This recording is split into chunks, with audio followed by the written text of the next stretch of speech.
Oui, merci. C'est dommage qu'il n'y ait pas le président Wauquiez, puisque je m'adresse surtout à lui, mais c'est pas grave. Monsieur le vice-président, chers collègues, l'État ne remplit plus sa mission primordiale, assurer la sécurité de la France et des Français. Le crime et la délinquance ne cessent de se développer alors que la police et la justice sont toujours moins en mesure d'exercer leur mission. Chaque jour qui passe fournit son lot de faits divers et d'agressions mortelles. L'augmentation en nombre et l'aggravation en violence que connaissent la criminalité et la délinquance dans notre pays est une rupture avec plus de 1000 ans de civilisation. Elle rechute dans son contraire, la barbarie. C'est le symptôme le plus patent de la faillite de ceux qui prétendent nous diriger. Alors, Monsieur le Président, pour compenser cette première mission régalienne, vous avez souhaité établir une commission sécurité. Inutile de vous préciser que notre président de groupe, Christophe Boudot, aurait fait de même. Il est vrai que si nous prenons les chiffres de l'insécurité dans les TER en Auvergne-Rhône-Alpes, lorsque M. Wauquiez a été élu à la tête de la région en 2015, il était urgent d'agir et de mettre en œuvre une politique sécurité dans les TER. Oui, nous sommes sensibles à votre proposition de mettre des finances dans la sécurisation des transports.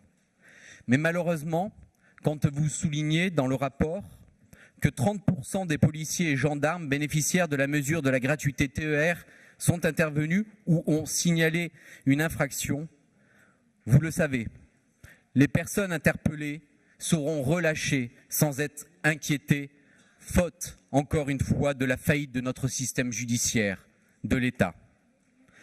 Dans ce dossier, je souhaite mettre aussi en parallèle la suppression des contrôles dans les TER, c'est-à-dire l'absence des contrôleurs dans les trains et l'augmentation de la délinquance. Je sais, Monsieur Meunier, les contrôleurs ne sont pas des policiers.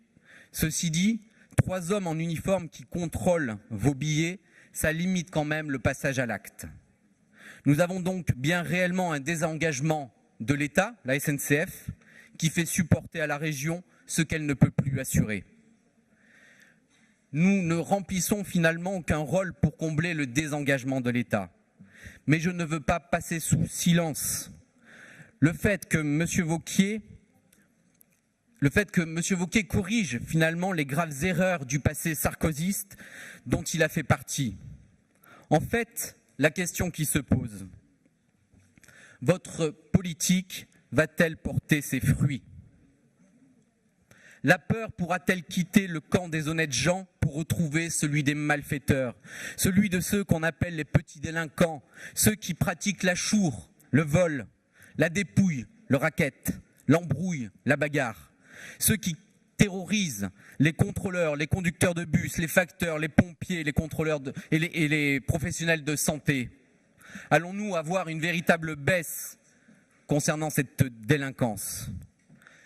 La sécurité donne à l'homme d'État, aux politiques, des devoirs auxquels il ne peut se dérober sous peine de trahison. Parce que la criminalité touche d'abord les plus fragiles.